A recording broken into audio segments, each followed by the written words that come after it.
I'm going to tell you something, and maybe you won't believe it. Because honestly, I wouldn't believe it either if I hadn't lived it. I was a new mom. My baby was just 3 months old. My body still sore from the C-section. My breasts leaking in the middle of the night.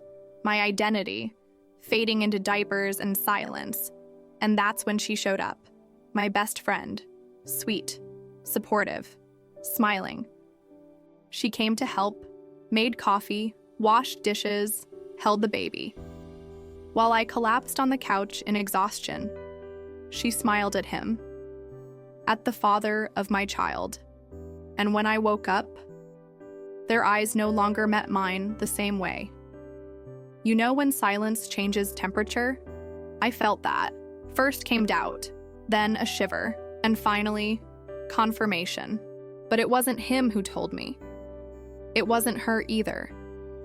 It was a diaper, a strange perfume on my pillow, a look exchanged in my absence. Small things, but enough to destroy my world and build another one. Because this story starts with betrayal, but ends with a woman reborn.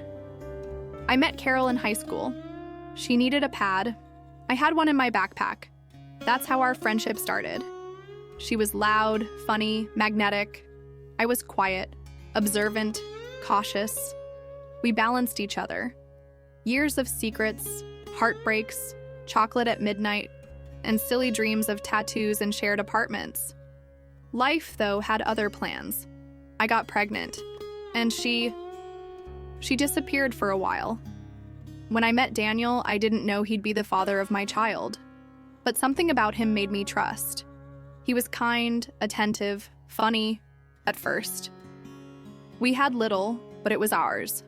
A small house, peeling paint, a secondhand couch.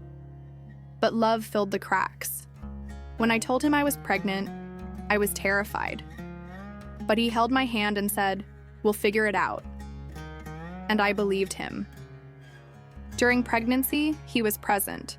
He came to doctor appointments, rubbed my back, held my hair when I got sick. And Carol, she vanished, said she needed time for herself. I understood. But when Luna was born, she came back, brought a giant teddy bear and a strawberry cake, hugged me tight at the hospital, said she wanted to be godmother, and I let her, because she was like a sister. At home, everything was chaos. Cracked nipples, diapers everywhere, no sleep. I didn't even recognize myself in the mirror. Hair in a messy bun, pajamas stained with milk, and she offered help. "Take a shower, I'll hold Luna," and I let her. She sang lullabies. She rocked Luna in her arms, and Daniel was there.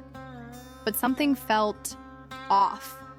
I'd walk in and catch them laughing, but the laughter would stop when I appeared. She'd compliment his fatherly ways, and for the first time, my heart sank. But I ignored it. She was my best friend. He was the father of my child, and I was too exhausted to feed paranoia. What I didn't know is that the poison was already in the air, that my home was no longer safe, and her embrace hid a knife. The first time I truly suspected something was because of a shampoo. I was in the bathroom trying to wash my hair quickly while Luna finally slept, and I reached for the bottle. But the scent wasn't mine. It was too sweet, too floral, too her, Carol. That moment stuck in my mind like a silent alarm, and suddenly I began to see everything differently. The way she showed up at my house uninvited, the way his eyes lit up when she arrived, the way she showed up at my house uninvited, the way his eyes lit up when she arrived, the way Luna smiled at her like she was a second mother. And it hurt, because it was her. The girl who held my hand when my grandfather died. The woman who defended me when my ex spread lies. And now, she was laughing in my kitchen with the father of my child. I started doing little tests. I'd say I was leaving for diapers, then stay by the front gate, watching the window. I saw him gently touch her shoulder, saw her tuck her hair behind her ear and blush. I saw things no best friend should do. But there was still no proof, just shadows. And I didn't want to believe shadows. One day, I left Luna with my mom and said I'd run errands. But I went to the last stop on the bus line. Alone. I sat in the back seat, earbuds in, not listening to anything, just thinking. And I cried, because deep down, I already knew. I had already lost them, but then came the proof. I came home from the pharmacy with Luna in the stroller and saw something on the ground near the gate, a condom wrapper. The same brand we used, back when we still had a sex life. And I knew I hadn't touched one in months. My body froze. I walked inside. Daniel was in the bedroom. Carol was in the kitchen. They offered coffee, and I smiled, but my chest burned. That night, I waited for them to leave the room. Then I went to her purse. Inside, red lipstick, a floral-scented scarf, and a crumpled note. In his handwriting, it said, "Last night was wild. You're my escape." I didn't cry. I didn't scream. I folded the note, put it in my pocket, and went back to the living room. Luna was in his arms. Carol was laughing at some joke. That was my life, a stolen one. And that's when I decided, no screaming, no drama, just silence. A silence that watches, a silence that prepares, because their fall would have an audience. After I found that note, something inside me just shut down. It wasn't rage, it wasn't hatred, it was grief, cold, silent, like attending your own funeral from the inside. I started living on autopilot. Wake up, feed Luna, smile when necessary, speak when spoken to. But my soul had checked out, and they didn't notice. The charade continued. I'd wash the dishes while they laughed outside. I'd sweep the floor while she played guitar on the porch and he complimented her. I'd change diapers while they exchanged glances. Sometimes I'd stare at the mirror in the bathroom for 10 full minutes, without blinking, trying to remember who I was before all this, before the swelling, before the milk, before the sleepless nights and the silent betrayal. One day I went to the pharmacy, and then walked into the store next door. I bought lipstick, red. It wasn't my color, but I needed to remember that I was still a woman, still capable of desire, still worthy of being desired. That night, after everyone had gone to bed, I stood in front of the mirror and put it on, just to see myself again. And then I cried. Because it felt like she, the woman I used to be, was trying to come back. But there was no space. The life I built had been occupied by others. I started writing letters. Letters I'd never send. To him, to her, and to my daughter. For when she's older. Explaining that her mother went through more than she should have, but survived anyway. One night, Luna had a fever. I panicked, held her tight.